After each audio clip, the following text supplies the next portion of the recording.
So this is my e-bike project built around a Cyclone 3000. I've got the motor installed down. The pedal assist sensor down here, it's being a little stubborn, so I think I'm going to replace it with a different type that doesn't have a multi-piece. It's one unit that goes on the cranks. The motor itself is mounted using this stainless steel strap. I've got a piece of aluminum bracketing that holds it in place. That'll be improved later. I was able to order directly from Cyclone in Taiwan an extension cable. Works with these waterproof connectors, so here you can see it's connected in. Nice long cable, extends up and out, comes up and around, and connects into the controller.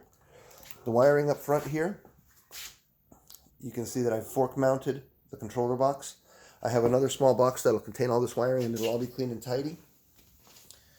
And you can see that the motor itself is mounted using this aluminum strap to this stainless steel piece.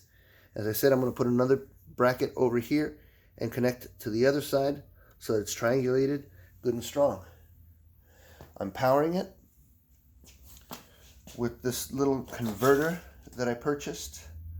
It will take any input from 24 up to 70 volt, I think, or 96 volt, and convert it up at different amperatures. I've got a small laptop converter that is putting out 20 volts at 5 amps. This is converting it and feeding an adjustable voltage up. This is just for testing, but I've got it all connected, and it is now working under its own power.